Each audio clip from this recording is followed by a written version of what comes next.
Welcome to Still Science Lab. Tonight, we are embarking on a journey into the absolute unknown, a descent into the deepest basement of reality to answer a question that sounds simple, but which threatens to unravel our understanding of the physical world. We are asking, what are quarks actually made of? The title of our investigation might seem contradictory. After all, every textbook in every classroom around the world will tell you that the answer is nothing. They will tell you that quarks are fundamental, that they are the bottom of the barrel, the end of the line. But we have heard this story before. We have been told this is the smallest thing over and over again for 2,000 years, and every single time we were wrong. So tonight, we are going to challenge the dogma. We are going to peel back the final layer of the universe to see if there is a ghost inside the machine. To understand the gravity of this question, we must first look at the pattern of human discovery. It is a pattern of deception. Our relationship with nature is defined by a constant shattering of illusions. When you look at your own hand, or the desk in front of you, or the walls of your room, your senses tell you a lie. They tell you that matter is solid. They tell you that reality is continuous, smooth, and unbroken. If you run your finger across a pane of glass, it feels like a single, perfect sheet of material. For most of human history, this intuitive view was the scientific view. We believed that the elements earth, air, fire, water were the fundamental building blocks, smooth and indivisible. But then, the first crack appeared in the facade. The ancient Greek philosophers, most notably Democritus, conducted a thought experiment. They asked, if I take a piece of cheese and cut it in half, and then cut that half in half, and keep going forever, will I eventually hit a limit? Will I reach a particle so small that it cannot be cut? They called this theoretical particle atomos, the uncuttable. For centuries, this was just philosophy. But in the 19th century, chemistry proved them right. We found the atom, we catalogued the elements, we built the periodic table, and for a brief, shining moment, we thought we were done. We thought the atom was a hard, solid sphere, the billiard ball of the universe. We thought we had hit the bottom. We were wrong. The late 19th and early 20th centuries brought the second revolution. We discovered that the uncuttable atom could, in fact, be cut. J. Thomson discovered the electron, a tiny spark of negative charge that seemed to live inside the atom. Then, Ernest Rutherford fired alpha particles at a thin sheet of gold foil and realized that the atom was mostly empty space. He found the nucleus. The solid sphere was shattered. The atom was a solar system, a vast void with a tiny, dense sun in the center and electrons orbiting far away. So, the scientific community shifted its focus. The nucleus became the new fundamental object. We thought, okay, the atom is complex, but surely the nucleus is simple. Again, nature laughed at us. We split the nucleus and found protons and neutrons. We realized that the nucleus wasn't a hard seed. It was a cluster of grapes. By the mid-23th century, the picture seemed complete. We had protons, neutrons, and electrons. These three things made up everything in the cosmos. It was elegant, it was simple, it felt like the truth. But then we built the particle accelerators. We started smashing protons together at high speeds, not to break them, but to see what would happen. And what happened was chaos. We didn't just see protons and neutrons, we saw a zoo. We found deltas, lambdas, sigmas, and pions. Dozens of new, unstable particles poured out of the collisions. Physics was in crisis. We had gone from a simple universe of 3 particles to a chaotic mess of hundreds. It didn't make sense. Nature is usually efficient, not messy. This chaos led to the third revolution. In the 1960s, physicists Murray Gell-Mann and George Zweig independently proposed a radical solution to clean up the mess. They suggested that all these hundreds of new particles were not fundamental at all. They were just different combinations of three smaller, hidden particles. Gell-Mann called them quarks, a whimsical name taken from a line in a James Joyce novel. The theory stated that the proton was not a solid object. It was a bag containing three quarks, specifically two up quarks and one down quark. The neutron was two downs and one up. By shuffling these quarks around, you could build every other particle in the zoo. It was the Russian nesting doll principle in action. We opened the doll of the atom, found the doll of the nucleus, opened that to find the doll of the proton, and inside that, we found the tiny doll of the quark. This brings us to the present day, and to the edge of the cliff. The standard model of particle physics, our current map of reality, declares that the nesting doll stops here. It asserts that quarks are elementary. This word has a very specific, absolute meaning in physics. It means they have no substructure. They have no gears, no wheels, no insides. A quark is not made of anything else. It is a single, indivisible point of reality. But this assertion creates a deep, psychological and philosophical tension. We are creatures of pattern recognition. We have played this game 3 times before. We thought the atom was the end. It wasn't. We thought the nucleus was the end. It wasn't. We thought the proton was the end. It wasn't. Why then should we believe that the quark is the end? Is it really possible that the complexity of the universe simply stops at this arbitrary scale? Or is our current inability to see inside a quark just a limitation of our technology, the same way we once couldn't see inside the atom? This concept is known as reductionism. It is the belief that if you want to understand something complex, you break it down into its parts. You understand biology by studying chemistry. You understand chemistry by studying physics. You understand physics by studying particles. Reductionism has been the most successful strategy in the history of science. It has given us nuclear power, medicine, and the microchip. But reductionism relies on the assumption that there are always parts to find. It relies on the idea that layers go down forever. If quarks are truly fundamental, then reductionism is dead. We have hit the bedrock. We have reached the resolution limit of the universe. But if they are not fundamental, if there is something inside them, then a door opens to a realm of physics we can barely imagine. The skepticism regarding the fundamental nature of quarks is not just based on history. It is based on the bizarre properties of the quarks themselves. As we will discover in this series, quarks behave in ways that defy our definitions of matter. They cannot be isolated. You can never hold a quark in your hand.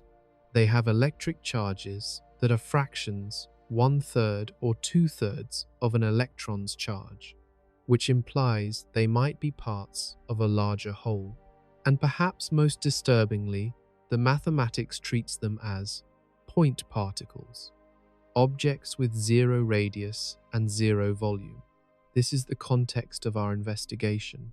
We are standing at the gate of the subatomic world, looking at these tiny entities that build our bodies and our stars, and we are asking if they are the bricks, or if they are just the facade of a deeper, stranger building. We are swimming against the current of the standard model, asking the forbidden question. We are not just asking, what are they? We are asking, where do they come from? The search for the structure of the quark is the search for the final theory. If we crack the quark, we might find a new layer of particles, perhaps the Preons that some theorists dreamed of. Or we might find that matter itself dissolves into vibrating strings of energy, as string theory suggests.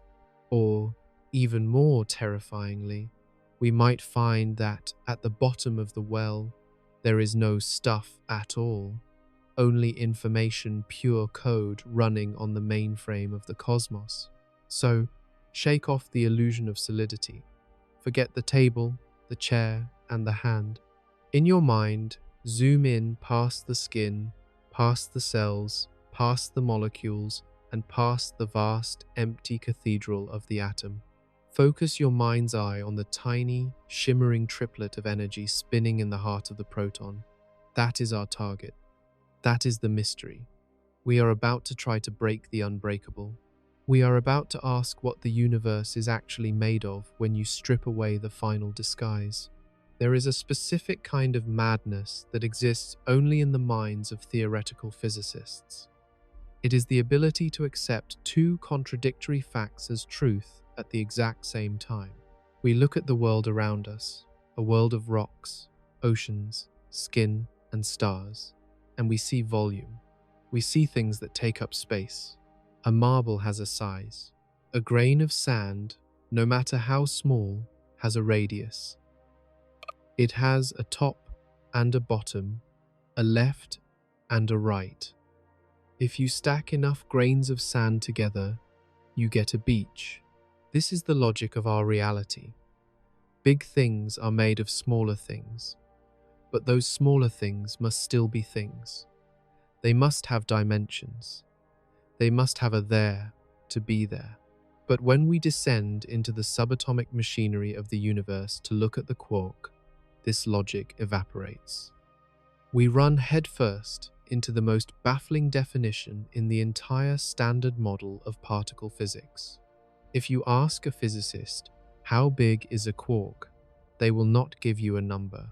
They will not say it is a trillionth of a nanometer. They will look you in the eye and tell you that a quark is a point particle. And if you press them on what that means, they will tell you that a point particle has 0 dimensions. It has 0 radius, 0 volume. It is not a tiny sphere. It is a mathematical location with no physical extent. This concept is the point-particle paradox, and it is the single most disturbing idea in the study of matter. It forces us to ask a question that sounds like a Zen koan, but is actually a desperate plea for sanity. How can an object with 0 size act as the building block for a universe that has size? How can you add 0 plus 0 plus 0 and get a proton that has a width?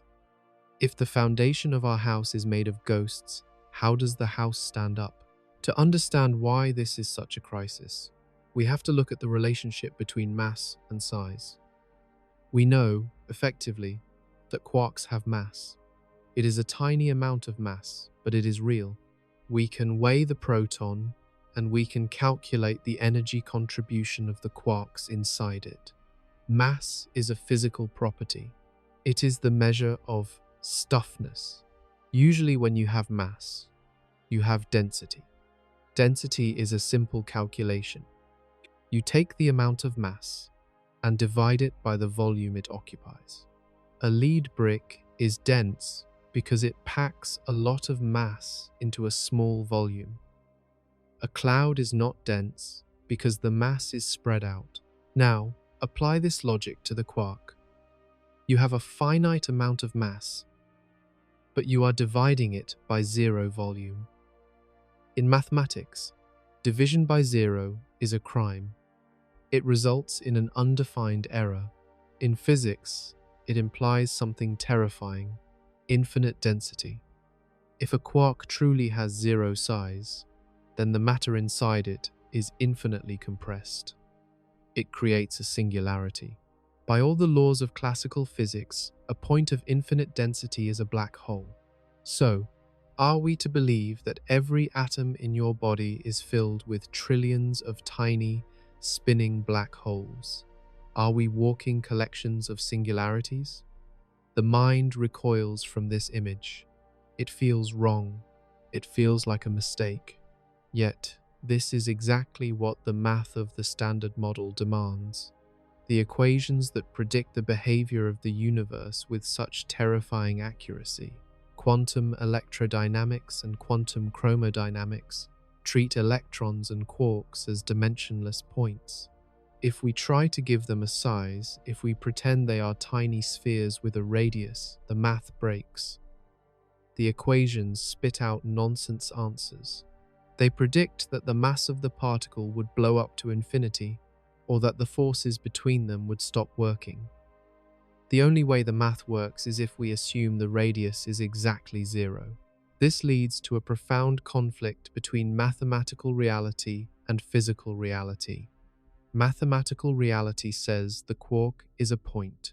It is a coordinate, a dot on a grid, x, y, z, with no extension. It is just a hook upon which we hang properties like charge, spin, and mass. But physical reality screams that this cannot be true. How can a coordinate have mass? A coordinate is an idea. Mass is a reality. It is the clash between the map and the territory. We are looking at the map, the math, and seeing a dot, but we suspect the territory, the actual particle, must be something else. We have tried to measure the size of a quark experimentally. We have smashed particles together at the highest energies possible, trying to find the edge of the electron or the quark. We are looking for the moment when the point becomes a sphere. But every time we look, we see nothing. We have established an upper limit. We know that if quarks have a size, they are smaller than roughly 10 to the power of negative 19 meters. That is 1 billion times smaller than an atom. But we have never found a lower limit. As far as our machines can tell, the size really might be zero. So, how do we build a 3D world out of 0D bricks? If quarks have no size, why does the proton have a size? Why can't I walk through a wall? The answer lies in the deception of solidity. The volume of a proton, and by extension, the volume of an atom, is not filled with stuff. It is filled with force. It is filled with panic. Imagine a quark not as a hard stone, but as a buzzing, frantic energy source. Because of the Heisenberg uncertainty principle, a quark refuses to sit still. If you try to pin it down to a single point, its momentum goes wild. It vibrates, it jitters, it moves at near light speed, thrashing against the boundaries of the proton. The size of the proton is not the size of the quarks. It is the size of the cage they are pacing in. It is the range of their motion. The quarks themselves might be points, but the influence of the quarks creates a volume. Think of a ceiling fan. When it is turned off, you see 3 thin blades. Most of the area is empty space. You could easily throw a ball through the gaps. But when you turn the fan on high, those blades become a blur. They create a solid disk. If you throw a ball at it, it bounces off. The fan has created a virtual solid out of motion. The blades have zero solidity in the gaps, but their speed creates an effective barrier. This is what is happening inside the atom. The point particle quarks are the blades, spinning and orbiting so fast that they create a shell of exclusion. They create a region of space that says, "Do not enter." When you touch a table, you are not touching the quarks. You are touching the force field generated by their frantic motion. You are touching the fan disk, not the blades. The solidity of the world is a kinetic illusion. But this explanation, while comforting, is a bit of a distraction. It explains why atoms have size, but it doesn't explain the quark itself. We are still left with the horror of the singularity at the center of the motion. The point particle definition suggests that if you could somehow freeze the fan, stop the motion, and zoom in infinitely, you would eventually find nothing. You would find a center of mass that takes up no space. This implies that the universe, at its most fundamental level, is not made of material in the way we understand it. Material implies extension. It implies a surface. A point particle has no surface. You cannot paint a quark. There is nowhere for the paint to stick. You cannot spin a quark in the traditional sense, because a point has no equator to rotate. Yet, quarks have spin. This is another paradox. We call it spin, but nothing is actually rotating because there is nothing to rotate. It is just an intrinsic property, a label we stick on the point. This drives physicists to wonder if the point particle is just an approximation. In the history of calculus, we often treat things as points to make the math easier. We treat the Earth as a point mass when calculating its orbit around the Sun. We know the Earth isn't a point, it's a giant rock with mountains and oceans, but from 100 million miles away, the math works better if we pretend it's a dot. Maybe we are doing the same thing with quarks. Maybe they do have a structure, maybe they do have a size, but we are just too far away, metaphorically speaking, to see it. Our distance is a lack of energy. Perhaps if we built a collider the size of the galaxy, we would finally smash the quark hard enough to see that it isn't a point, but a tiny, vibrating sphere, or a donut, or a knot. Or perhaps the paradox is the truth. Perhaps the universe really is built on a foundation of zeros. This brings us back to the concept of the pixel. In a video game, a pixel is a single point of light. It has no inner structure. You cannot zoom into a pixel and see what it is made of. It is the fundamental unit of the display. If our reality is quantized, if space-time is a grid rather than a smooth sheet, then a quark is simply a lit pixel. It has no size, because size is a concept that only exists between pixels, not within them. The point particle paradox is a warning sign. It is a neon light flashing at the bottom of the standard model that says, "Under construction." It tells us that our understanding of geometry is failing. We are trying to use the geometry of the ancient Greeks, Euclid's geometry of lines and shapes, to describe a quantum reality that operates on a completely different operating system. We are trying to measure a dream with a ruler. If quarks are truly zero-dimensional, then the density of the universe is technically infinite at countless points in space. We are riddled with infinities. And in physics, infinity is usually a sign that the theory is broken. It is a sign that we have missed something. We are sweeping the dirt under the rug and hoping no one notices the lump, but the lump is there. The paradox remains. We have built the most successful theory in human history, the Standard Model, but its foundation rests on a mathematical impossibility. We have accepted the ghost because the ghost makes the machine run. But the question lingers, gnawing at the back of our minds. What does a zero-dimensional object look like when you turn on the lights? Does it disappear, or does it open up into a world larger than the one we know? There is a massive difference between a mathematical trick and a physical object. In the world of theoretical physics, we often invent imaginary concepts to make the equations balance. We use virtual particles, complex numbers, and hypothetical fields as bookkeeping devices. For a long time, throughout the 1960s, the scientific community believed that quarks fell into this category. They were viewed as a convenient fiction. Murray Gell-Mann, the father of the quark theory, initially treated them as a mathematical abstraction, a way to organize the chaotic zoo of particles, but not necessarily distinct. Physical berries inside the proton pie. They were useful, but they weren't considered real in the sense that a rock or a table is real. You couldn't touch them. You couldn't isolate them. They were ghosts in the chalk dust of the blackboard. But physics is not a religion. It is an interrogation. We do not accept ghosts on faith. We force them to manifest. And to turn a ghost into a reality, you have to hit it with something. You have to prove that it has a surface, a hardness, and a location. You have to shoot at it. In 1968, in the rolling hills south of San Francisco, a team of experimental physicists decided to do exactly that. They didn't use a microscope, because microscopes are useless at this scale. They used a gun. They used the Stanford Linear Accelerator, a machine so large it dominates the landscape.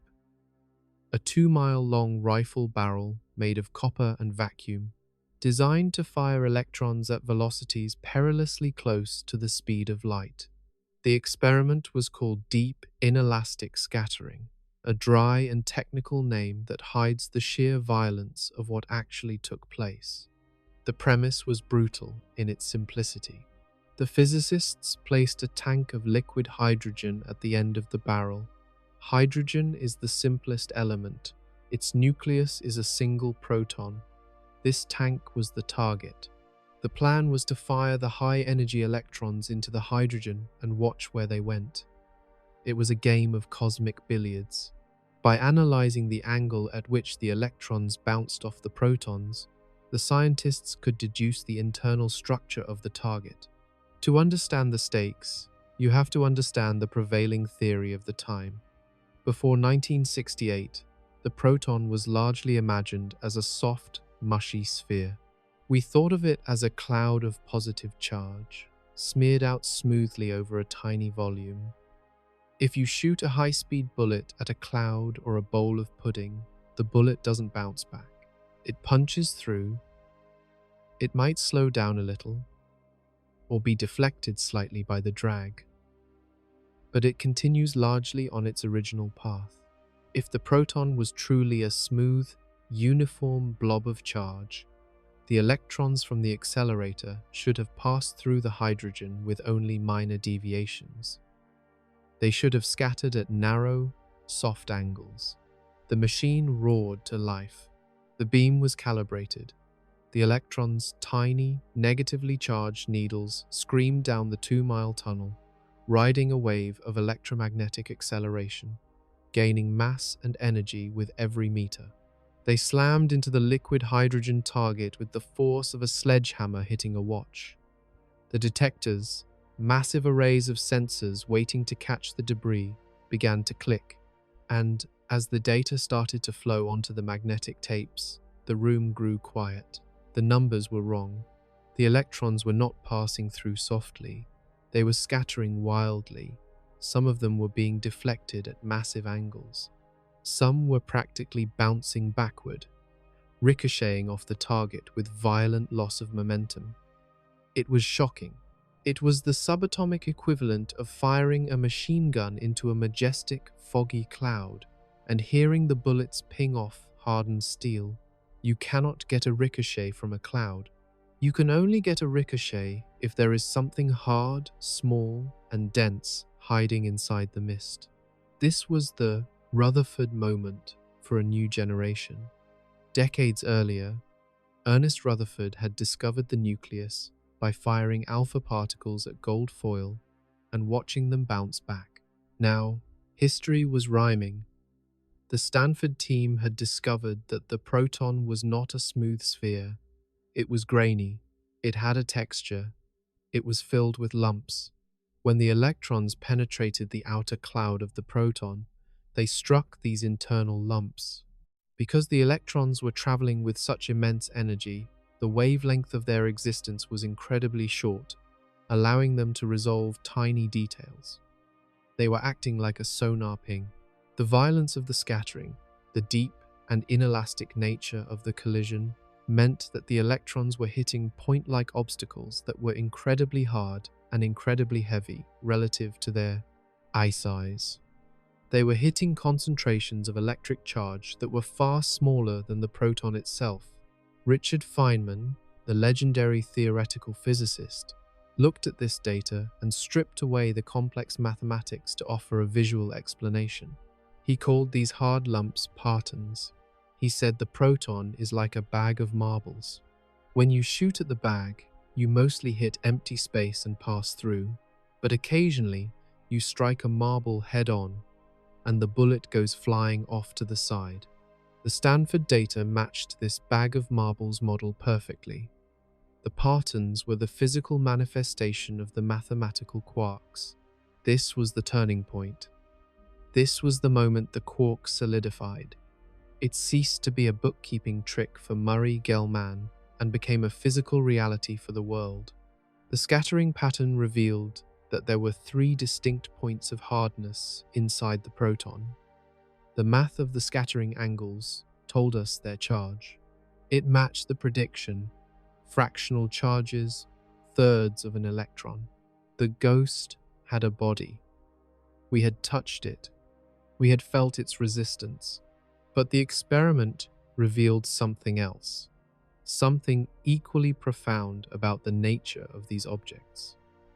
The inelastic part of the name is crucial. In a game of pool, when 2 balls hit, they bounce off, but the balls remain whole. That is an elastic collision. In the Stanford experiment, the collisions were inelastic. This means the proton was shattered. The energy of the electron collision was so high that it didn't just knock the quark, it excited the entire system. It injected energy into the gluon field, holding the quarks together. Usually when you break something, you get pieces. If you smash a rock, you get pebbles. But here, the confinement of quarks showed its teeth. The electron hit the quark hard enough to knock it out of the proton, but as the quark tried to leave, the energy field snapped. The quark didn't fly out alone. The energy of the collision transformed into new matter, creating a jet of new particles. We didn't see the naked quark. We saw the spray of debris caused by hitting it. But the trajectory of that debris pointed back to a single, infinitesimally small origin point.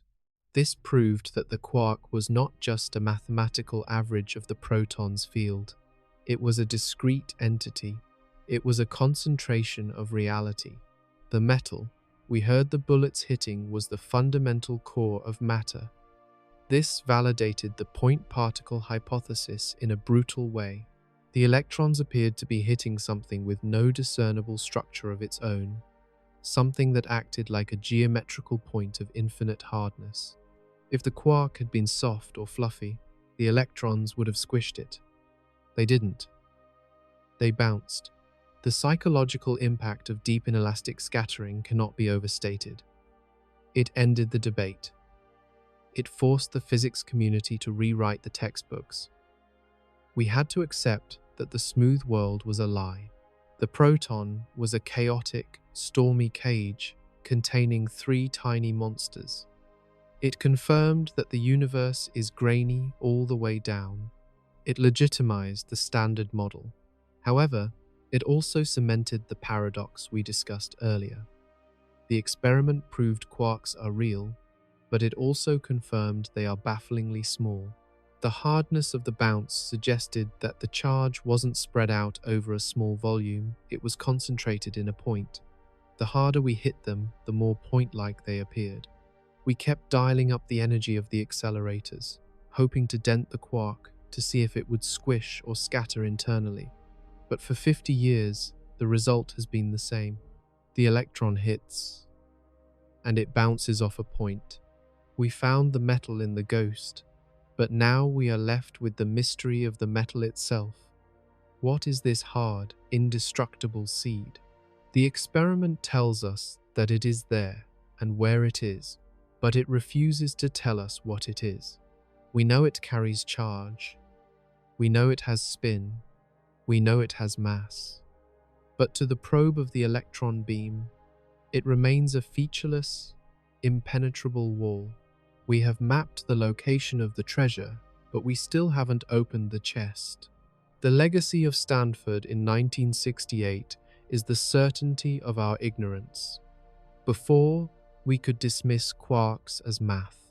Now, we have to deal with them as facts.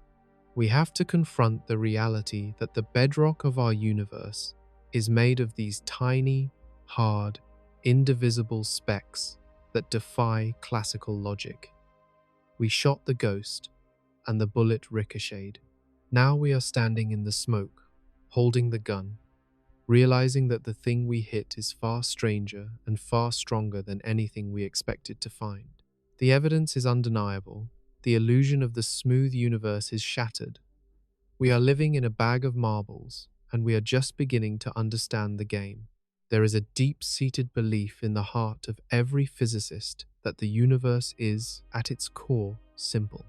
We believe that if you dig deep enough, strip away the noise, and find the bedrock of reality, you will not find a chaotic mess of arbitrary numbers. You will find elegance. You will find symmetry. You will find a single, beautiful note that resonates through the entire cosmos. This belief is what drove us to find the atom, and then the nucleus, and then the quark. But by the mid-1970s, that dream of simplicity was turning into a nightmare. The standard model of particle physics was being built, and while it worked beautifully to predict experiments, it was undeniably ugly. We had started with the hope that quarks were the answer. We thought there were just 3 of them: up, down, and strange.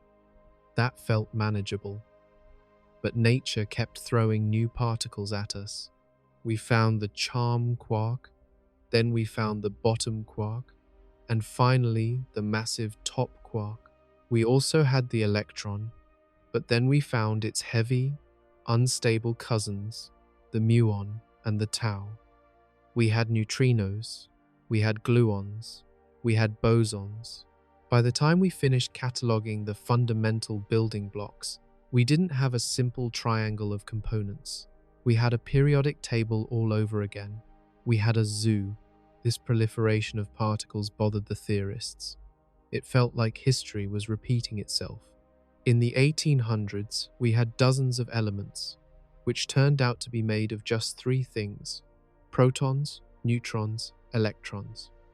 Now we had dozens of fundamental particles.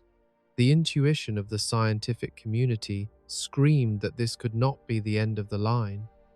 Why would the universe need 6 different types of quarks? Why would it need 3 generations of matter, each identical to the last but heavier? As the Nobel laureate Rabi famously asked, when the muon was discovered, "Who ordered that?" It was out of this frustration that a beautiful, seductive, and ultimately tragic idea was born. It was called the Preon hypothesis. The logic of the Preon hypothesis is the logic of the Lego brick.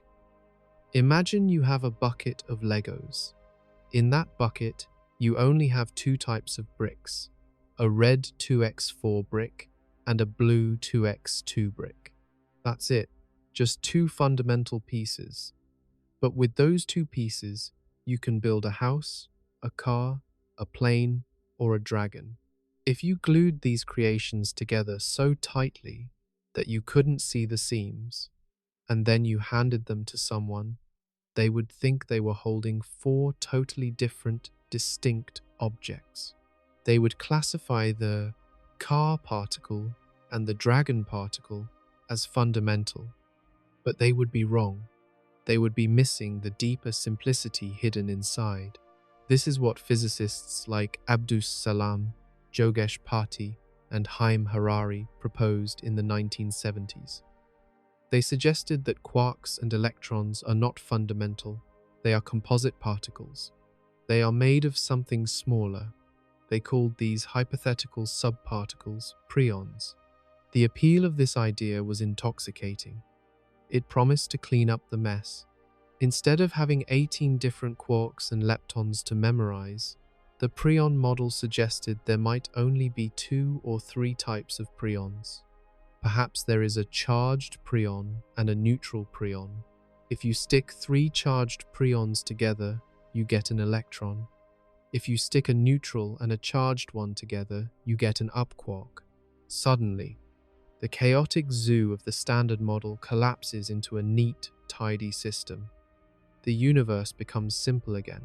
This theory offered a brilliant explanation for the mystery of the generations. One of the biggest unanswered questions in physics is why we have the electron, the muon, and the tau. The muon is exactly the same as the electron in every way, same charge, same spin, same interaction, except it is 200 times heavier. The tau is the same again, but 3,000 times heavier. Why does nature have 3 copies of the same file with different file sizes? The standard model has no answer. It just says, that's how it is. But the Preon hypothesis had an answer. Think about the atom. An atom can exist in its ground state, where the electrons are calm and close to the nucleus. But if you add energy, the electrons jump to a higher orbit. The atom enters an excited state. It is the same atom, but it has more energy, and therefore, by E equals mass, 2 more mass. Preon theory suggested that the muon is just an excited electron. It suggested that the arrangement of preons inside the electron has absorbed energy, causing them to spin faster or orbit wider. The generations aren't different particles. They are the same bag of Legos, just shaken up harder. One of the most famous attempts to formalize this was the Rishon model proposed by Haim Harari. He suggested just 2 fundamental particles, the T Rishon, which carried a third of an electric charge, and the V Rishon, which was neutral. By combining just 3 of these Rishons in different patterns, Harari could reconstruct the entire standard model. 3 T's make a positron, 3 V's make a neutrino. A mix of T's and V's makes the quarks. It was mathematically elegant. It felt like cracking a secret code. It reduced the arbitrary numbers of the universe down to binary. This hypothesis also promised to explain the weird fractional charges of quarks. We know that quarks carry +2,3 or -1,3 electric charge. This has always seemed odd, since the electron has a perfect -1 charge. Why the fractions? In the Preon view, this is simple arithmetic. If an electron is made of 3 -1,3 preons, then the total is -1. If a quark is made of 2 +1,3 preons and 1 neutral preon, you get +2,3. The fractions aren't magic. They are just the result of adding up the smaller, whole number charges of the constituents. It made the math of the universe look like basic addition. For a few years, there was a palpable sense of excitement. It felt like the 4th revolution was imminent. We had found the atom, the nucleus, and the quark. The Preon was surely next. Experimentalists began looking for signs of substructure. If quarks are made of parts, then just like the atom, they should have internal moving parts. They should be squashable. If you smash them hard enough, they should break into pieces, or at least deform. The Preon hypothesis was the ultimate expression of reductionism. It was the belief that the Russian nesting doll has another layer. It was a comfort to physicists who felt that the standard model was too messy, too akin to a Rube Goldberg machine of arbitrary constants. There are about 26 numbers in the standard model that you just have to measure: the mass of the electron, the strength of gravity, the mixing angles of quarks. The theory doesn't predict them, you just have to plug them in. Preon theory promised to delete those arbitrary numbers. It promised that if we understood the binding force between the preons, hypercolor, as some called it, we could calculate the mass of the electron from scratch. We wouldn't have to measure it, we could predict it. It is difficult to overstate how much we wanted this to be true. The history of science is the history of unification. Newton united the heavens and the earth with gravity. Maxwell united electricity and magnetism. The Preon theory promised to unite matter and force into a single granular lattice. It suggested that the diversity of the world is an illusion, a kaleidoscope pattern generated by a few simple tumbling gems.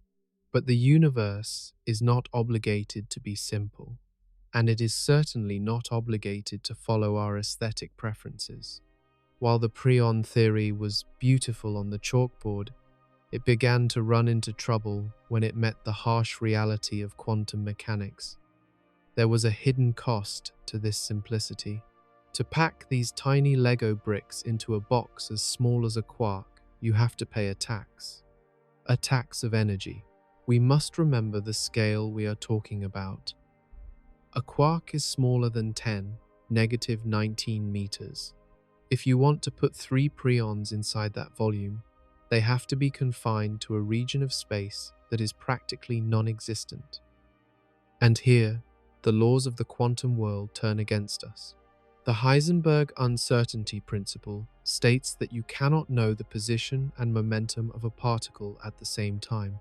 If you squeeze a particle's position, if you force it to stay in a tiny box, its momentum becomes uncertain. It fluctuates wildly. It vibrates with immense, frantic energy.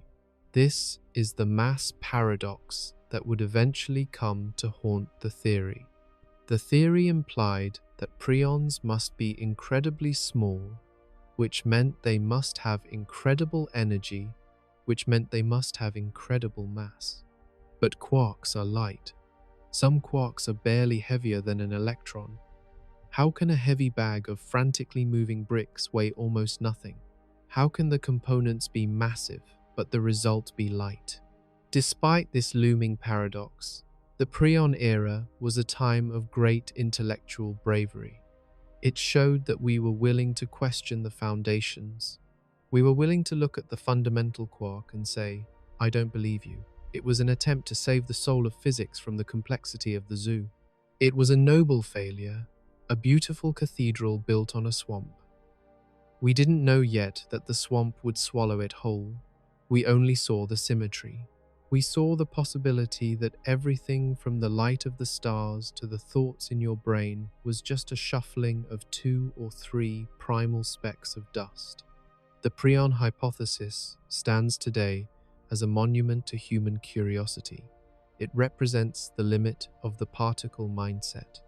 We tried to solve the problem of matter by finding more matter. We tried to fix the machine by finding smaller gears. It was the logical next step, but as we will see, logic in the quantum realm is a trap. The failure of the Preon hypothesis didn't just kill a theory. It forced us to abandon the idea of dots altogether. It forced us to realize that the next layer of reality wasn't going to be a Lego brick. It was going to be something far less tangible and far more musical. But for a moment, in the late 70 seconds, we really thought we had found the bottom of the doll. We thought we had the keys to the castle. We were wrong, but we were wrong in the most magnificent way possible. The intuition that guides us through our daily lives is a quiet, reliable friend. It tells us that if you take a heavy stone and place it inside a box, the box becomes heavier. It tells us that the whole is the sum of its parts. If you dismantle a car, the pile of scrap metal weighs exactly the same as the car did when it was assembled. Mass is additive. Matter is conservative. This is the logic of the grocery store, the construction site, and the gym. But as we have learned throughout this investigation, the subatomic world is not a grocery store. It is a place where intuition goes to die. And the specific weapon that killed the beautiful theory of preons was a paradox concerning the nature of weight itself. To understand why the Preon hypothesis failed, we have to confront the mass trap. This is a mechanism in quantum mechanics that completely inverts the logic of the Russian nesting doll. In the world of the very small, a box does not necessarily weigh more than the things inside it. In fact, under the right conditions, a box can weigh almost nothing, even though the things inside it are incredibly heavy. Or, more disastrously for the Preon theory, the box should weigh a ton, but it inexplicably weighs a feather. The root of this problem lies with Werner Heisenberg and his famous uncertainty principle. Often, this principle is taught as a limit on measurement that we cannot measure position and momentum simultaneously. But it is much more physical than that. It is a statement about claustrophobia. The principle states that the more you confine a particle, the more you squeeze its position, the more uncertain its momentum becomes. In quantum mechanics, uncertain momentum translates to violent motion. A particle trapped in a small box cannot sit still. It jitters, it thrashes, it bounces off the walls with frantic energy. The smaller the box, the higher the energy of the thrashing. Now, let's apply this to the quark. If the Preon theory is true, then inside every quark, there are smaller Preon particles. But we know from experiments that quarks are unimaginably small. They are point-like, certainly smaller than 10, -19 meters. This means the box holding the preons is billions of times smaller than an atom. If you try to cram preons into a space that tiny, the Heisenberg uncertainty principle kicks in with a vengeance. The preons would be in a state of absolute quantum panic. Their momentum would be off the charts. They would be buzzing with an amount of kinetic energy that is difficult to comprehend. Here is where Einstein enters the room. His equation, E equals mc2, tells us that energy and mass are the same thing. Mass is just trapped energy. If you heat up a cup of coffee, it actually weighs slightly more than a cold cup because the heat energy adds mass. It's a tiny amount, but it's real. Now consider the preons. The 0-point energy, the energy of their frantic motion inside the tiny quark, is massive. Because E equals mc2, this kinetic energy should register as mass. If we do the math, the energy required to confine preons into a space the size of a quark is gigantic. It corresponds to an energy scale known as the composite scale. If quarks were made of preons, the mass of the quark should be enormous. It should be heavy enough to break the scales. A single quark should weigh as much as a bacteria, or perhaps even a grain of sand, which in particle physics is like saying a proton should weigh as much as the moon. But here is the trap. Quarks are not heavy. They are incredibly, confusingly light. The up quark has a mass of about 2.2 MeV, mega electron volts. This is tiny. It is a fraction of the mass of a proton. It is almost nothing. So, we are left with a glaring contradiction. On one side of the equation, the confinement of preons creates a massive amount of energy that should make the quark heavy. On the other side, the reality is that the quark is light. How can this be? For the Preon theory to work, there would have to be a perfect magical cancellation. There would have to be a binding energy, a negative energy holding the preons together that is almost exactly equal to the positive kinetic energy of the preons moving around. Think of it like a bank account. The kinetic energy of the preons is a deposit of $1 billion. This represents the mass the quark should have. But the balance of the account, the actual mass of the quark, is just $1. The only way this is possible is if there is a withdrawal, the binding force, of exactly $999,999,999. This is called fine-tuning. In physics, we hate fine-tuning. We hate it because it looks like a conspiracy. Why would the binding force be exactly the right strength to cancel out the kinetic energy to within 1 part in a billion? If the binding force were just a tiny bit weaker, the quark would be incredibly heavy. If it were a tiny bit stronger, the quark would have negative mass, which is impossible. The Preon theory requires a cosmic coincidence of unprecedented precision. It demands that two massive, unrelated numbers cancel each other out perfectly to leave a tiny, delicate remainder that becomes the up quark. The history of physics tells us that such cancellations usually don't happen by accident. When we see a particle that is light, there is usually a symmetry protecting it. For example, The photon has zero mass because of a symmetry in electromagnetism, but there is no obvious symmetry that would protect the quark's mass in a Preon model. This is known in the technical literature as the Unruh anomaly matching condition, named after the physicist Gerard Unruh. He calculated the constraints for such a structure and found that it was nearly impossible to build a realistic Preon model that resulted in light quarks without inventing convoluted artificial rules. This paradox highlights the difference between the atom and the quark. When we discovered the proton was made of quarks, the mass logic worked. A proton weighs about 938 MeV. The quarks inside it are light only about 10 MeV total. So, where does the rest of the mass come from? It comes from the energy of the gluons holding them together. In the proton, the binding energy adds to the mass. The box, proton, is heavier than the parts, quarks. This makes sense. But for preons, the logic is reversed.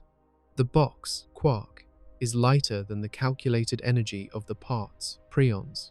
This is why the Preon hypothesis is considered a failed theory, or at least a dormant one. It crashed into the wall of quantum chromodynamics. The universe seems to be telling us that you cannot keep playing the Russian nesting doll game forever. Eventually, the dolls get so small that the energy required to paint them becomes greater than the doll itself. Eventually, the cost of structure becomes too high. The mass trap suggests that there is a fundamental limit to composite structures. It suggests that there is a minimum size for stuff. If you try to make something smaller than a quark, the energy cost blows up. The object becomes unstable or impossibly heavy. This implies that quarks are not just currently fundamental, they might be necessarily fundamental. The laws of thermodynamics and quantum mechanics conspire to prevent anything smaller from existing as a material object. This realization forces us to abandon the mechanical view of the universe. For centuries, we thought of particles as tiny machines with gears and springs inside. But a gear made of preons would grind itself to dust instantly due to the energy friction. A spring made of preons would snap under the tension of the uncertainty principle. We have to stop thinking of quarks as made of material. The failure of preons cleared the stage for the next great idea. If we cannot explain quarks by chopping them into smaller pieces, we need a completely different metaphor. We need to stop looking for dots and start looking for something else. If the problem is the massive energy of confinement in a point, perhaps the solution is to smear the point out. Perhaps the fundamental object isn't a zero-dimensional dot, but a one-dimensional line. A line can vibrate. A line can stretch. A line avoids the infinite density of the point and the mass trap of the preon. The death of the Preon was the birth of string theory. We realized that if we want to go deeper, we have to stop being architects of bricks and start being composers of music. The mass trap taught us that the universe is not a construction site where you just keep adding smaller blocks. It is an energy system, and at the bottom, energy doesn't want to be confined. It wants to sing. The Preon hypothesis failed, not because it wasn't clever, but because it tried to force the quantum world to behave like the macro world. It tried to put a giant inside a matchbox, and the box simply exploded. If the history of physics has been a search for the ultimate indivisible unit, we have spent 2,000 years looking for a brick. We assumed that at the bottom of reality, we would find a tiny, hard, static grain of sand. We assumed that the universe was built like a house, constructed from distinct, separate blocks that are stacked on top of one another. But the failure of the Preon hypothesis and the paradoxes of the point particle forced us to abandon the brick. We realized that a static object cannot explain the dynamism of the quantum world. We realize that if we want to understand what a quark is, we have to stop thinking like architects and start thinking like musicians. This is the dawn of string theory, the most elegant and controversial idea in modern physics. It proposes a radical shift in perspective. It suggests that the fundamental constituent of the universe is not a point, but a line. It is a one-dimensional filament of pure energy. It is a string, and the most beautiful part of this theory is the answer it gives to our central question.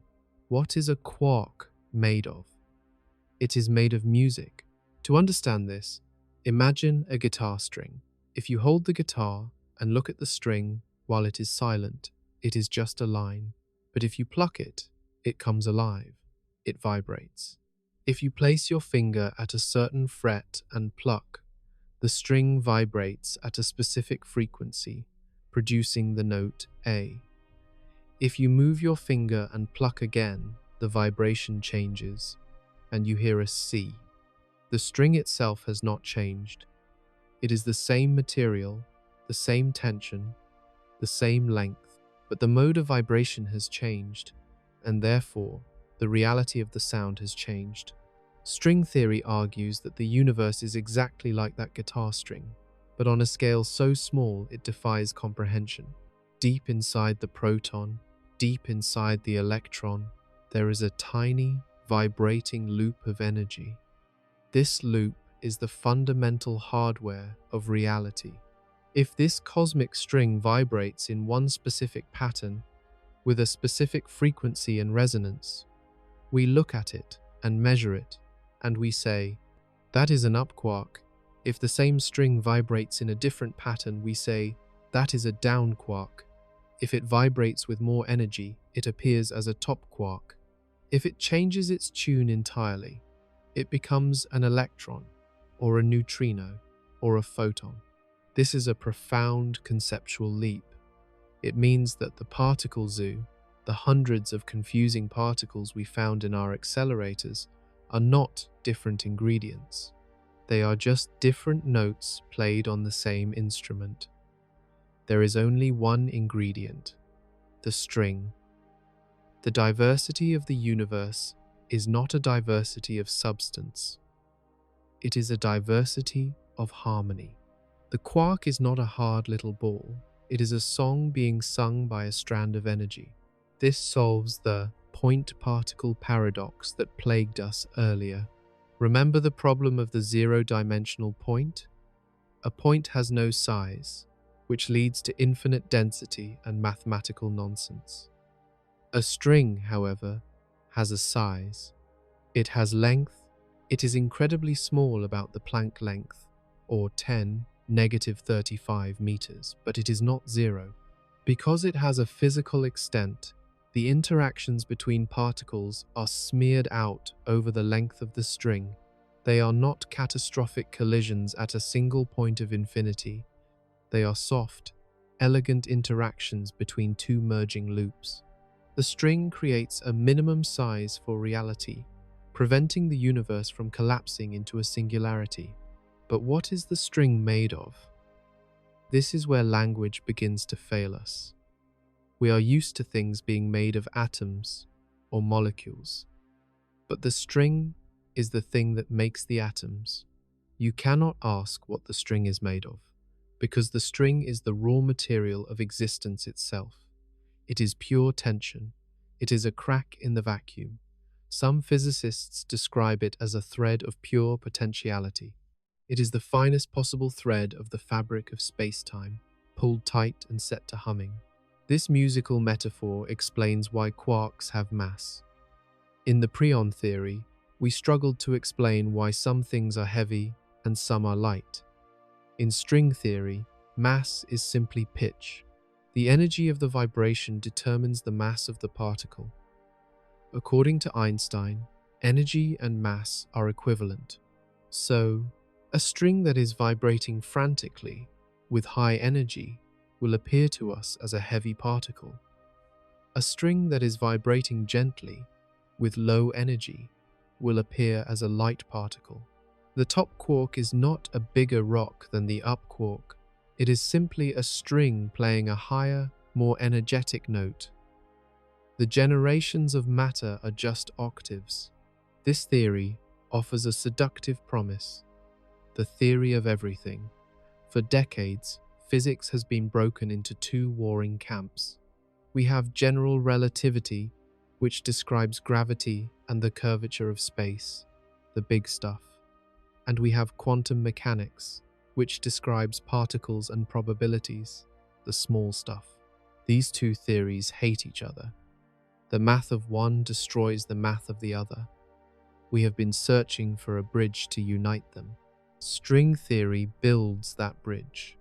When physicists calculated the possible vibrations of a closed string loop, they found a specific mode of vibration that corresponds to a massless spin, two-particle. They looked at the properties of this theoretical vibration and realized with a shock that they were looking at the graviton, the hypothetical particle that carries the force of gravity. This was not something they added to the theory on purpose. It fell out of the math automatically. String theory predicts gravity. It insists on it. If the universe is made of strings, then gravity is inevitable. This suggests that the quark and the force of gravity are siblings.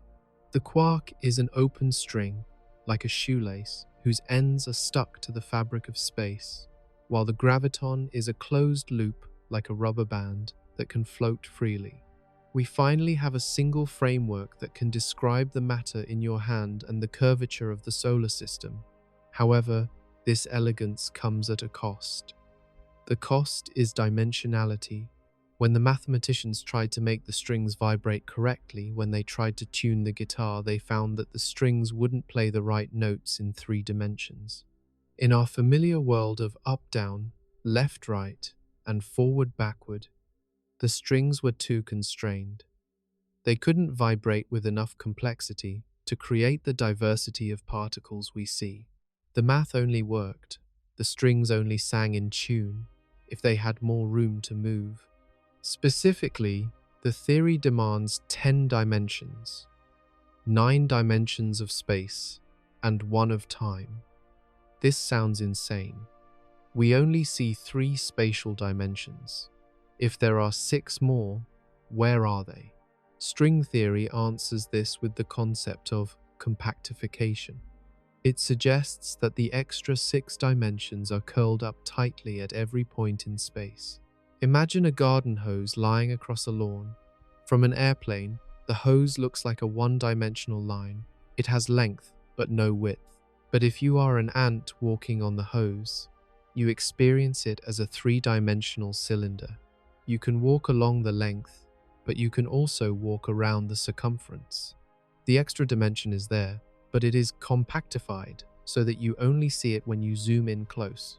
String theory says that every point in our universe, every point inside every quark, is actually a tiny, 6-dimensional knot called a Calabi-Yau manifold. The strings are vibrating inside this complex, twisted shape. The geometry of this hidden shape determines the physics of our world. If the shape is twisted one way, the string vibrates to produce an electron. If it is twisted another way, it produces a neutrino. The laws of physics are determined by the geometry of the hidden dimensions. This brings us back to the quark. In this view, a quark is not a simple dot. It is a multidimensional event. It is a string vibrating through dimensions we cannot see, tracing out a path in a geometry we cannot imagine. The hardness we felt in the scattering experiments was not the hardness of a solid surface. It was the intensity of the vibration. We were hitting a region of space where the energy density was so high, due to the rapid oscillation of the string, that it acted like a wall. So, are quarks made of strings? If this theory is right, then yes. But made of is the wrong phrase. Quarks are strings. They are the momentary manifestation of a deeper, underlying reality. The universe is a symphony. The vacuum of space is the silence, and the particles are the crescendo. We are not made of matter, we are made of sound. This perspective is humbling. It suggests that the solidity of the world is an illusion created by the limitations of our senses. We see the rock as solid because our eyes average out the vibrations. But if we could see with the resolution of the Planck scale, the rock would dissolve, the quark would dissolve. We would see a chaotic, beautiful ocean of filaments, snapping and twisting, merging and splitting, dancing in a 10-dimensional ballroom. We have not proven string theory yet. It remains a theoretical framework, the most advanced mathematical structure ever built by human hands.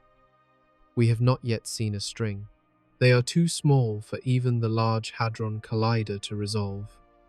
We are currently like the ancient Greeks, speculating about atoms. We have the logic, but not the microscope. But the explanatory power is intoxicating. It explains the hierarchy of particles. It explains gravity. It explains the lack of infinities. If string theory is the final answer, then the question, what is inside a quark, has a definitive end. Inside the quark is the string, and inside the string, there is nothing but geometry and tension. We have reached the bottom. We have found that the universe is not built of rocks. It is built of relationships. It is built of math. The quark is just a fleeting note in the cosmic song, and we are the listeners trying to write down the score. The search for the stuff of the universe ends here, not with a particle, but with a vibration. The universe is not a noun, it is a verb. Imagine standing on the shore of a vast, limitless ocean. You watch a wave rise up from the surface, travel toward the beach, and then crash against the sand. You can point to the wave. You can measure its height, its speed, and its power. You can give it a name. But ask yourself this: is the wave a thing? If you took a bucket and scooped up the wave, would you have a wave inside the bucket? No, you would just have water. The wave was not an object, it was a behavior, it was a movement. It was an event passing through the medium of the water. The water is the reality. The wave is just the temporary shape the water took. For the last century, we have been obsessed with the wave. We have been scooping up quarks and electrons, trying to put them in buckets, trying to weigh them and measure them as if they were little nuggets of gold found in a river. But the deepest, most successful theory in the history of physics, quantum field theory, tells us that we have been looking at the universe upside down. It tells us that there are no nuggets, there are no particles, there is only the ocean. And the quark, that tiny, hard point we thought we found, is not a static brick, it is a ripple. It is a momentary, localized vibration in a vast, invisible fluid that fills the entire universe. This perspective shift requires us to delete the mental image of the void. We tend to think of space as an empty stage where actors, particles, move around. But in quantum field theory, the stage is full. The universe is packed tight with fields. You can think of a field as a fluid, or a grid, that exists at every single point in space and time. We are all familiar with the magnetic field. You can't see it, but if you hold two magnets near each other, you feel the tension. That tension is real. It is a physical stress in the fabric of space. Now, imagine that this isn't just true for magnetism. Imagine that for every single particle in the Standard Model, there is a corresponding field stretching from one end of the cosmos to the other.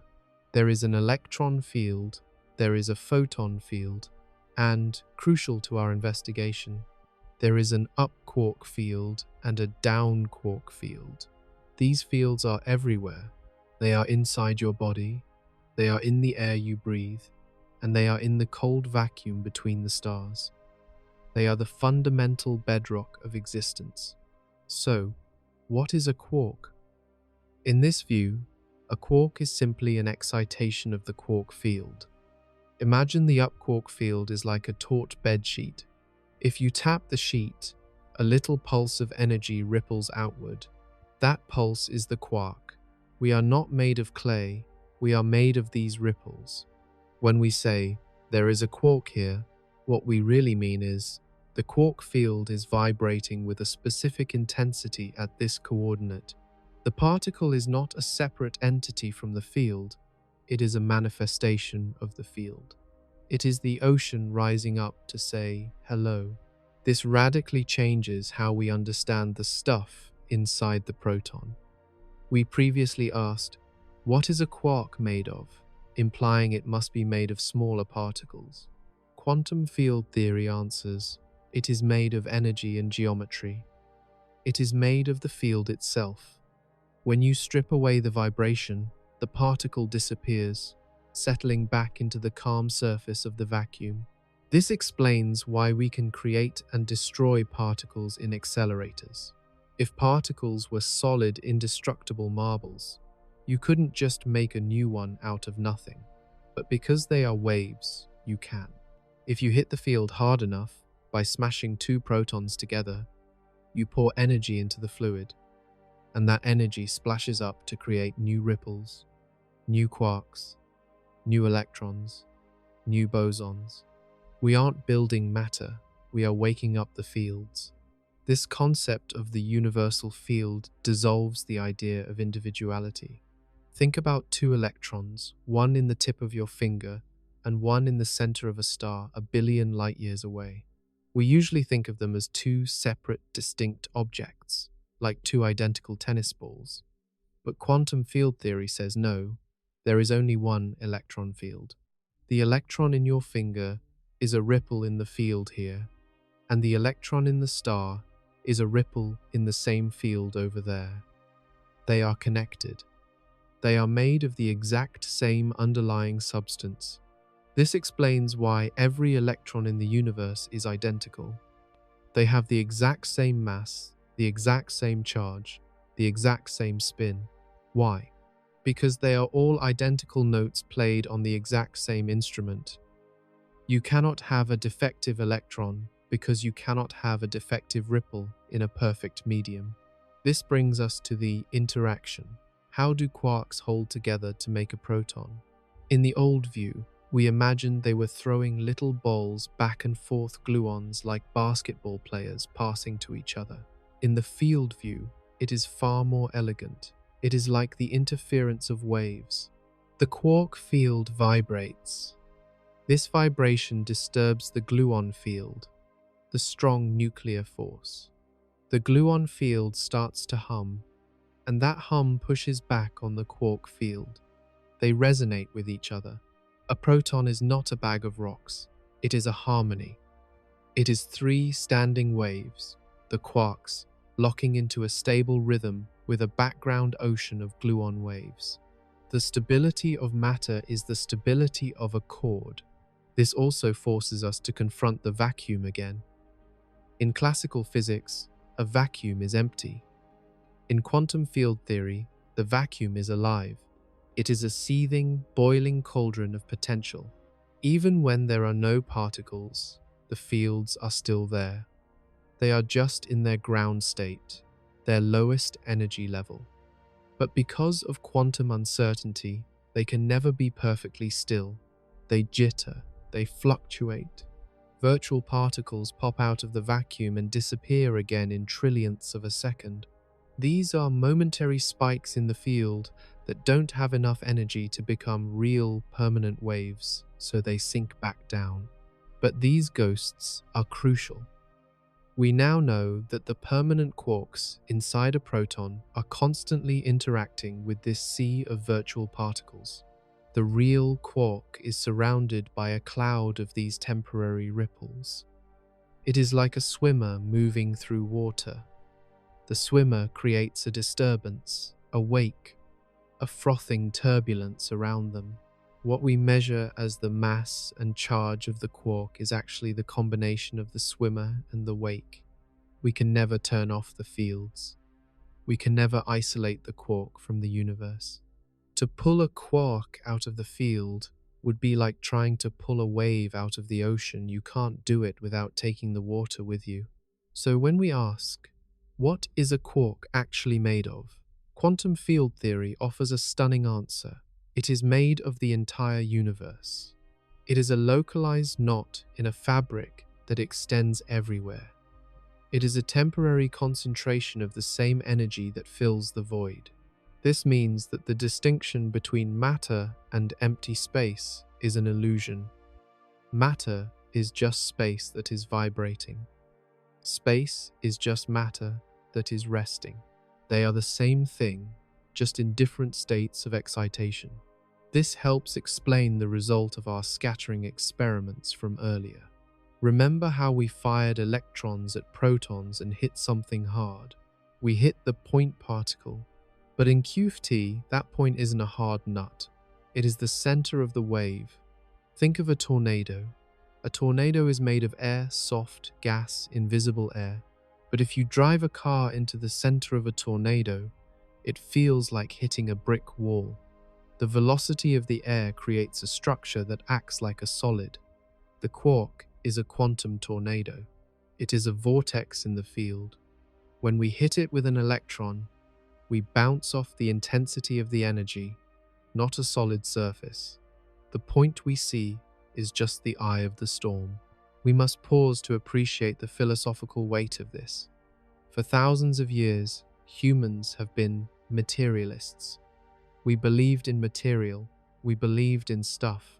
We believed that if you took away the stuff, you were left with nothing. Quantum field theory kills materialism. It replaces it with realism of structures. The fundamental reality is the field, an abstract, mathematical fluid. The things we can touch and hold, the rocks, the trees, our own bodies, are just ephemeral patterns. We are like eddies in a stream, retaining our shape for a brief moment while the water flows through us. This leads us to a strange paradox regarding the permanence of things. If quarks are just ripples, why don't they just fade away? Why is the proton stable? Why doesn't the wave crash on the beach and disappear? The answer lies in the conserved quantities of the universe. The laws of physics act like a seawall.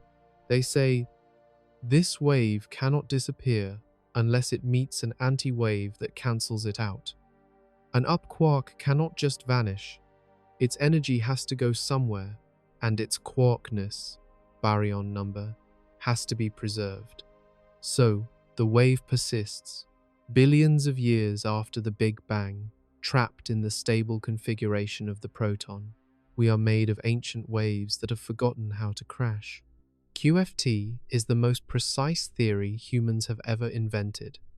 It predicts the magnetic moment of the electron to 12 decimal places. It is like calculating the distance from New York to Los Angeles to within the width of a human hair. It works. This tells us that the field picture is not just a pretty metaphor. It is, as far as we can tell, the truth. The universe really is a fluid. So, as we look down into the subatomic depths, the solid world dissolves. The hard edges blur. We find ourselves floating in a cosmos that is continuous, connected, and vibrant. The quark is not a lonely island. It is a peak in a landscape that connects everything to everything else. We haven't found the building block we were looking for. We found something better. We found the clay from which the blocks are molded. We found the substrate. And that substrate is not dead matter. It is a living, breathing, vibrating dynamo of fields. The ocean is real. The wave is just an event.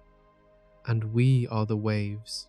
There is a rule in human social interaction that says you never really know a celebrity. You only know their public persona. You see the makeup, the costume, the lighting, and the entourage. The actual person underneath is hidden. Surprisingly, this rule applies with absolute strictness to the subatomic world. In our quest to understand what quarks are made of, We have assumed that we can just look at them. We assumed that if we zoomed in far enough, we would see the naked object, the raw thing itself. But the universe refuses to allow this. The laws of quantum chromodynamics, the theory of the strong nuclear force, enforce a strict dress code. You are never allowed to see a naked quark. You are never allowed to touch the bare seed of matter. Every single quark in the universe is wearing a disguise, a thick, heavy, swirling coat that completely obscures the tiny point inside. This layer of disguise is what we call the gluon cloud. And here is the shocker. The disguise is heavy. In fact, the disguise weighs far more than the person wearing it. If you step on a scale, 99% of the number you see is the weight of the coat, not the weight of the quarks. You are not made of matter. You are made of the energy used to hide the matter. To understand this, we have to look at the embarrassing math of the proton. We know a proton has a mass of roughly 938 mega-electron volts, MeV. We also know, thanks to the Higgs mechanism, the mass of the three quarks inside it, 2 ups and a down. The up quark is about 2.3 MeV. The down quark is about 4.8 MeV.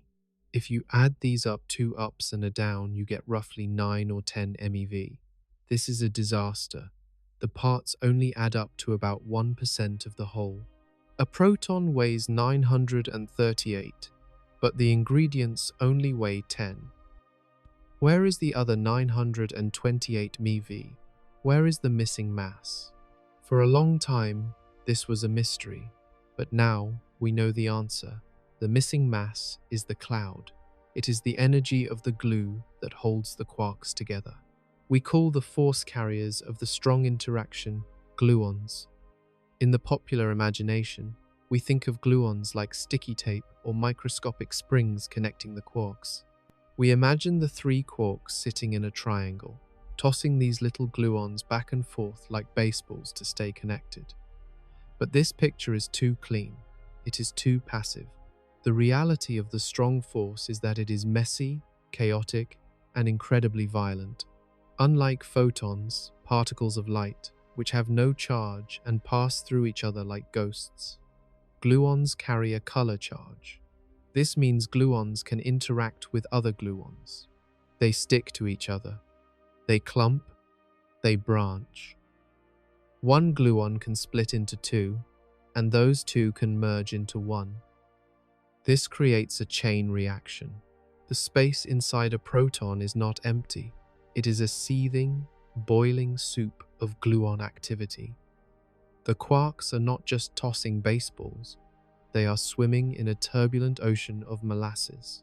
But it gets even more crowded. Because of quantum uncertainty, this high-energy gluon field is constantly fluctuating. According to Einstein's E equals mc, 2, energy can turn into matter.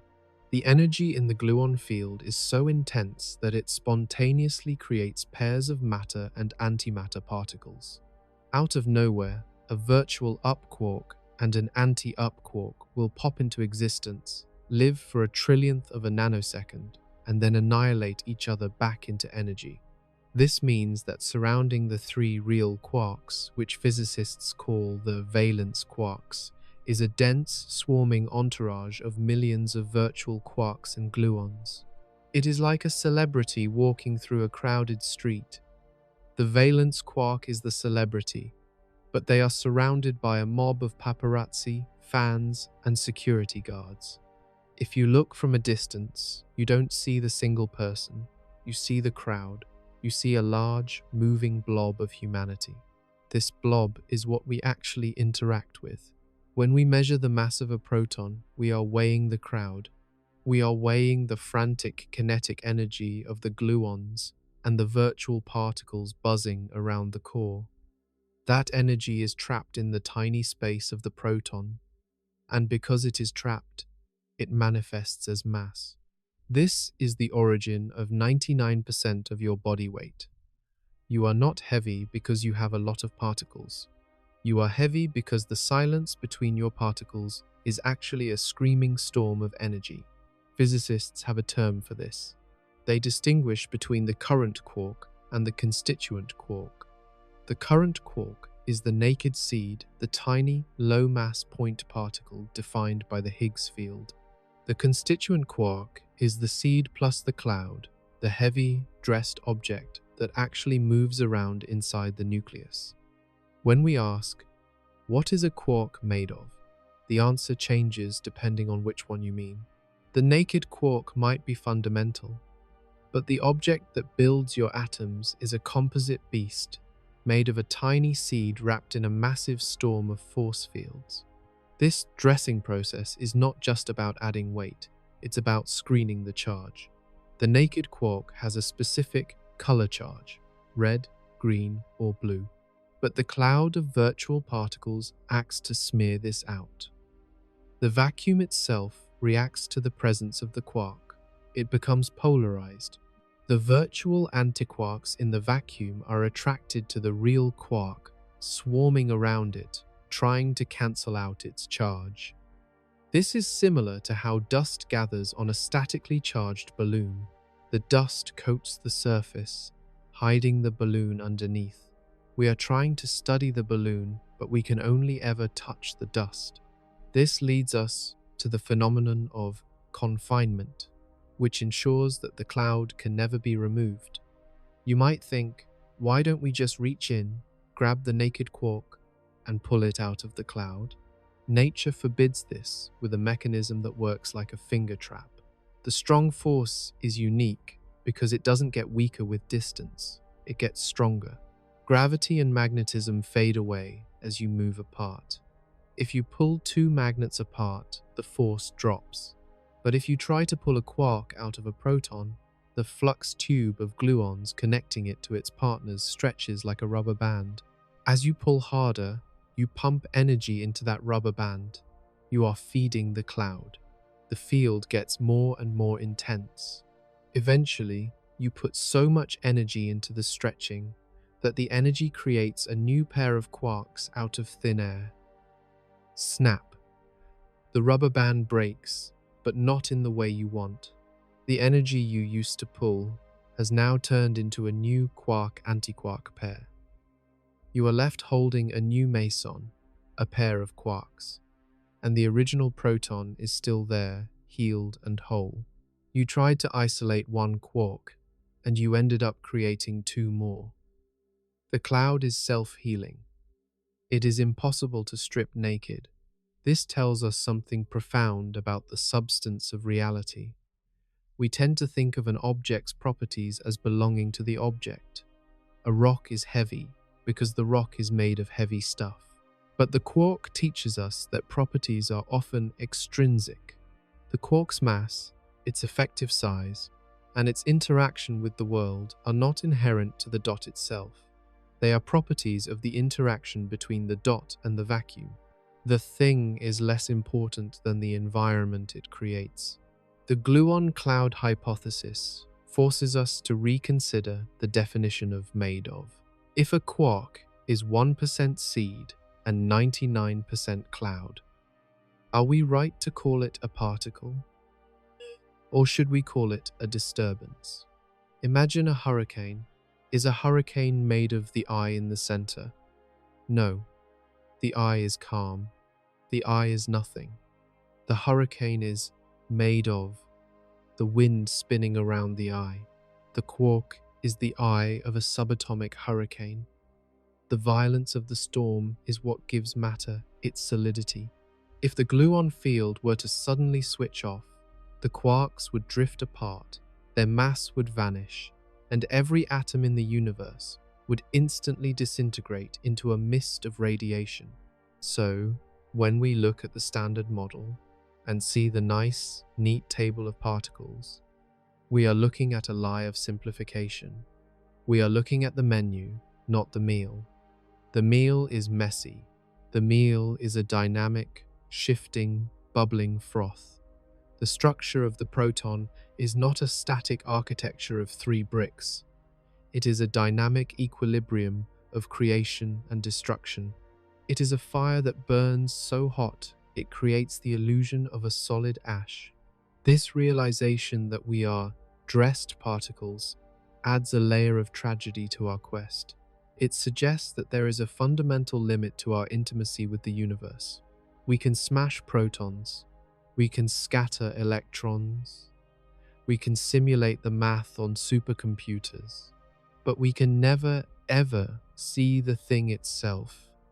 The moment we try to look at the naked quark, the vacuum rushes in to cover it up. We are forever separated from the fundamental reality by a veil of virtual particles. We are probing the ghost, but we are only ever catching the sheet. However, there is beauty in this dressing. It means that we are not isolated from the rest of the universe. The cloud that surrounds the quark is borrowed from the vacuum that fills all space. We are not distinct from the empty space. We are built from it. The nothingness of the void is the raw material for the somethingness of the cloud. The quark is just the catalyst that precipitates the vacuum into matter. We are not just in the universe. We are made of the activity of the universe. The dressing is what makes us real. Without the cloud, we would be ghosts, massless, fleeting, and unable to form the stars and galaxies that light up the dark. There is a haunting question that arises when you stare at a computer screen for too long. You look at a high-definition image, a photograph of a forest, perhaps, or a face. From a distance, it looks perfect. The curves are smooth, the colors blend seamlessly into one another, and the light fades gently into shadow. It looks like reality. But you know the truth. You know that if you take a magnifying glass and zoom in, the illusion will shatter. The curve becomes a staircase. The smooth skin becomes a jagged array of squares. The continuous reality dissolves into a grid of discrete red, green, and blue dots. You hit the resolution limit. You hit the pixel. For centuries, physicists have assumed that the universe is not like a screen. We have assumed that the resolution of reality is infinite. We believed that space is a continuum, a smooth, unbroken fabric that can be divided forever. In this view, if you move your hand from point A to point B, you pass through an infinite number of points in between. But as we reach the absolute bottom of the search for the quark, we are beginning to suspect that this assumption is wrong. We are beginning to suspect that the universe is pixelated. And if this is true, then a quark is not a particle, and it is not a string. It is a bit. It is a glitch in the grid. It is the smallest possible unit of information that the cosmic computer can render. To understand this, we must descend to the basement of physics, to a scale so small that it makes the quark look like a galaxy. This is the Planck scale. It is named after Max Planck, the father of quantum mechanics, who realized that the constants of nature, the speed of light, the strength of gravity, and the quantum of action combine to create a fundamental unit of length. This length is incredibly small, 10 to the power of -35 meters. For a long time, we thought this was just a number. But modern theory suggests it is a wall. It represents the absolute limit of physical reality. Here is why. To see something very small, you need to hit it with light that has a very short wavelength. Short wavelengths carry high energy. If you want to see a quark, you need high energy.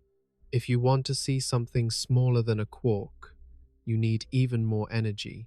If you try to probe down to the Planck length, you have to concentrate so much energy into such a tiny space that you accidentally create a microscopic black hole.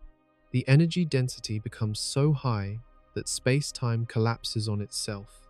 This means you literally cannot measure anything smaller than the Planck length. It is not just a limit of our technology, it is a limit of the universe itself. If you try to zoom in further, the screen goes black. This implies that space is not smooth. It is discretized. It is tiled. Just like a chessboard is made of 64 distinct squares, the universe is made of tiny, discrete units of space-time. If space is a grid, then our understanding of motion, matter, and quarks must change completely. In a continuous universe, a quark moves by gliding through the empty space. In a digital universe, a quark moves like a figure in a video game. It occupies one pixel, and then, in the next tick of the cosmic clock, the Planck time, it vanishes and reappears in the adjacent pixel. Motion is actually a series of teleportations. It creates the illusion of smooth flight, but at the fundamental level, it is a stuttering calculation.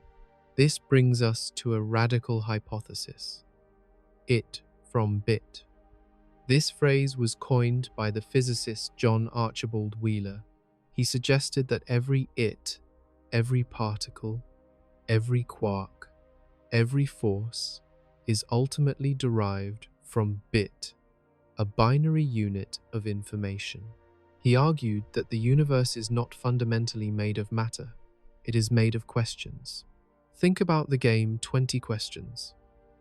You identify an object by asking yes, no questions. Is it alive? Is it red? Is it heavy? By stringing together enough yes-no answers, you can define reality. Wheeler suggested that a quark is simply the physical manifestation of a set of yes-no answers encoded in the fabric of space-time. Does this point in the grid have mass? Yes. Does it have charge? Yes.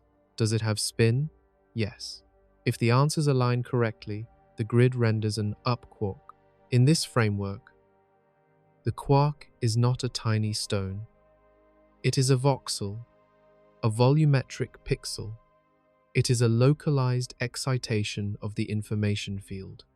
When we ask, what is a quark made of? We are making a category error. It is like asking, what is the letter A on your computer screen made of? You could say it is made of liquid crystals or LED lights, but that misses the point. The A is made of code. It is made of the software instruction that tells the screen to turn those specific pixels on. Similarly, a quark is made of the information that tells the vacuum to manifest properties at that location. This aligns disturbingly well with the laws of thermodynamics. We know that information is a physical quantity. Erasing information creates heat. Black holes store information on their surface area. This connection suggests that the stuff of the universe is actually just a measure of entropy, a measure of how data is arranged. A proton is not a bag of stuff. It is a packet of data. It is a zip file containing the instructions for mass, spin, and charge. The digital grid hypothesis also offers a solution to the mystery of the identical particles. Why is every electron in the universe exactly the same? In a material world, this is weird. If you make 1 billion cookies, they will all be slightly different. But in a digital world, every copy of a file is identical. If you copy and paste an image 1 billion times, every single pixel is perfect. Electrons and quarks are identical because they are not manufactured objects. They are instantiations of the same code. They are the result of the same formula being run in different cells of the grid. This leads us to the edge of science and into the realm of the simulation hypothesis. If the universe has a minimum resolution, the Planck length, a maximum processing speed, the speed of light, and a rigid set of logic gates, the laws of physics, then it looks suspiciously like a computer. A computer saves resources by only rendering what is necessary. It uses a grid because grids are efficient. Could the quark be a compression artifact? Consider the holographic principle. This theory, born from the study of black holes, suggests that the entire 3D universe is actually a projection from a 2D surface at the edge of the cosmos. Just as a 2D hologram can store a 3D image, the information describing every quark in your body might be smeared out on the boundary of the universe. We are the projection. The solid quark we interact with is just the hologram's attempt to render that data in 3 dimensions. If this is true, then the structure of a quark is ultimately geometric. It is a knot in the information flow. When we smashed the proton at Stanford and found 3 hard points, we weren't hitting hard matter.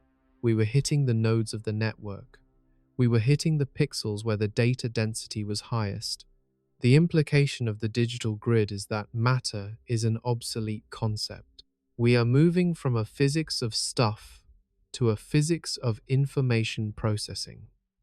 The universe is a grand computation. It is calculating the future from the past. The quarks are the symbols on the tape of the Turing machine. They are the variables being manipulated. This is a terrifying and beautiful thought. It means that at the deepest level, there is no dirt, no rock, no flesh. There is only the hum of the grid.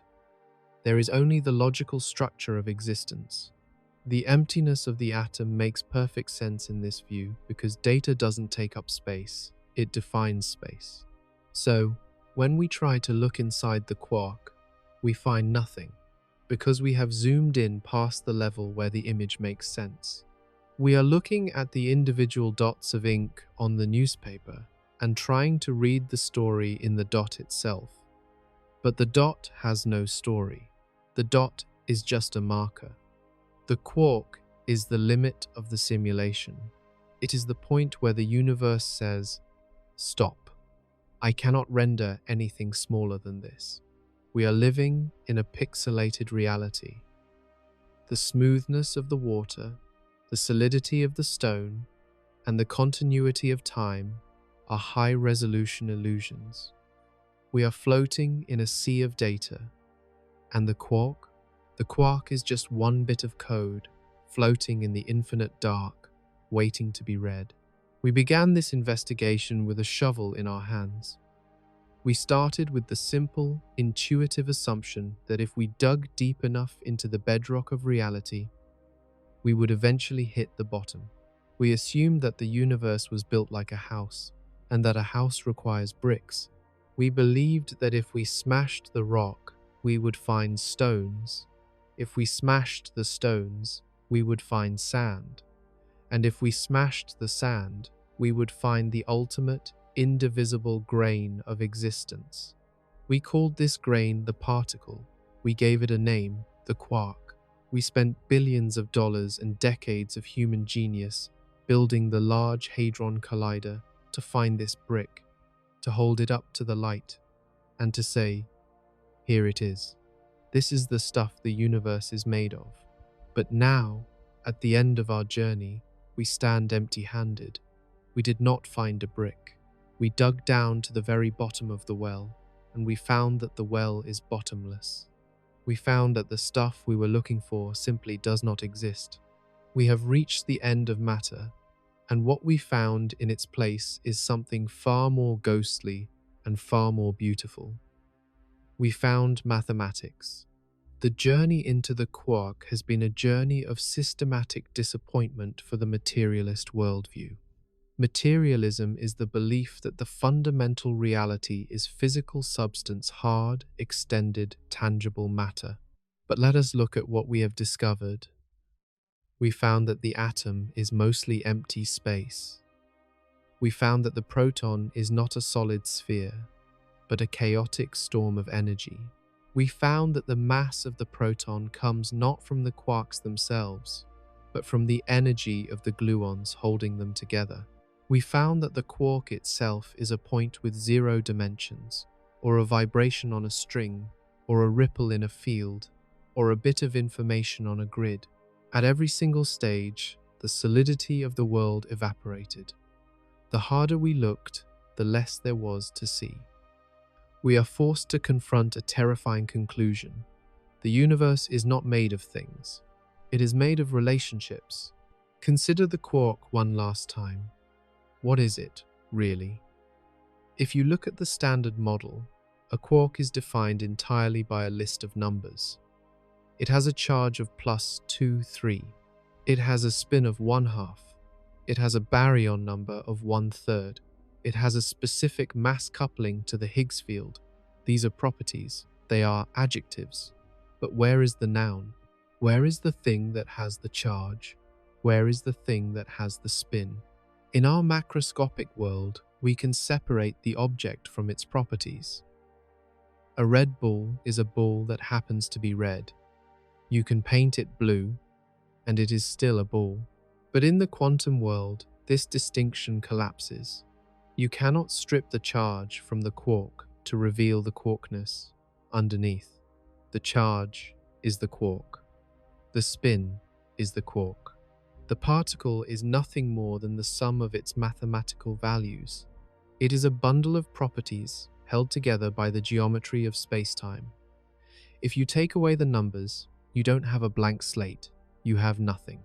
This leads us to the philosophy of structural realism. This view suggests that the physical world is isomorphic to mathematical structures. When we say an electron exists, we are not saying there is a tiny grey dot floating in space. We are saying that a specific set of mathematical equations, the Dirac equation, the rules of quantum electrodynamics, are being satisfied at a specific location. The math is not a map of the territory. The math is the territory. This is why the search for the structure of the quark was doomed from the start. We were looking for gears and springs inside the quark, but the quark is a fundamental unit of geometry. You cannot look inside a point. You cannot disassemble a vibration. The quark represents the limit of the mechanical universe. Past this point, mechanics dissolves into pure logic. So, why does the world feel so solid? Why does the rock hurt if you kick it? If we are made of math and empty space, why don't we pass through walls? The answer, as we have seen, is interaction. The solidity of the world is an illusion created by the exclusion principle and the electromagnetic force. When you touch a table, you are not touching matter. You are touching a force field. You are feeling the repulsion of the electron clouds in your hand pushing against the electron clouds in the wood. You are feeling the energy of the resistance. Solidity is not a property of the particles. It is a property of the space between the particles. It is the refusal of the fields to overlap. We are ghosts who feel solid only because we are haunted by forces. This realization that matter is an illusion is the ultimate lesson of the quark. It tells us that substance is a macroscopic concept. It is a blurry average that only makes sense when you zoom out. It is like the temperature of a gas. A single molecule doesn't have a temperature. Temperature is a statistical average of the motion of millions of molecules. Similarly, solidity doesn't exist for a quark. Matter is what happens when billions of quantum ripples lock themselves into a stable pattern. We are not the bricks, we are the pattern. Think about a whirlpool in a river. The whirlpool is a distinct object. You can point to it. You can name it. It has a size, a shape, and a location. But what is it made of? It is made of water. But the river is also made of water. If you try to scoop the whirlpool out of the river, it disappears. The whirlpool is not a thing. It is a behavior of the water. It is a structure of flow. We are whirlpools. The proton is a whirlpool in the gluon field. The electron is a ripple in the electron field. The quark is a knot in the geometry of the universe. We are stable, self-sustaining patterns of flow in the cosmic ocean. We are not distinct from the universe. We are simply a localized manner in which the universe is behaving. The feeling of self, of being a distinct entity inside a skin, is a biological trick. Physically, There is no boundary where the quark ends and the vacuum begins. The field is continuous. This perspective solves the point-particle paradox by rendering it irrelevant. The paradox came from trying to cram infinite mass into zero volume. But if the particle is just a value in a field or a bit of information, it doesn't need volume in the traditional sense. It just needs a coordinate. The pixel of the universe doesn't have to be a physical box. It just has to be a distinct address in the network. As we close the door on the quark, we must accept the end of matter. This is not a nihilistic ending. It does not mean nothing exists. It means that existence is far more subtle and elegant than we dared to dream. We wanted a universe of dead rocks and hard billiard balls, because that is a universe we can understand with our caveman brains. We wanted a universe we could hold, but nature has given us a universe of music. She has given us a universe of vibrating strings, of fluctuating fields, of shimmering grids of information. The quark has taught us that the foundation of reality is not material, but abstract. At the bottom of it all, there is order, there is symmetry, there is a code. The fact that we can describe the behavior of the subatomic world with such precise mathematics is a miracle. It suggests that the universe is, at its core, intelligible. It is not a random chaos. It is a logical structure. We are made of relationships. The up quark interacts with the down quark. The quark interacts with the gluon. The electron interacts with the photon. The reality is found in the interaction, not in the participants. We are the sum of these cosmic conversations. We are the echoes of a song that started at the Big Bang. So, the next time you look at your hand, do not see it as a collection of meat and bone. Do not even see it as a collection of cells or atoms. Look deeper. See the vast, empty cathedral of the atom. See the tiny, buzzing cloud of the proton. And finally, see the quark not as a speck of dust, but as a tiny, radiant point of mathematical truth. See it as a vibration. See it as a bit of code. We peeled the atom, then the nucleus, then the proton. We found the quark, and when we tried to peel the quark, the skin of the universe dissolved, and we fell into the pure, blinding light of mathematics. We found that there is no final layer. There is only the beautiful, terrifying, infinite seamlessness of the whole. The search for the smallest thing has ended because we realize that the universe is not made of things. It is one single, magnificent thing, folding in on itself, dancing with itself forever. And we are just one of the steps in that dance. Good night, and see you in the next video.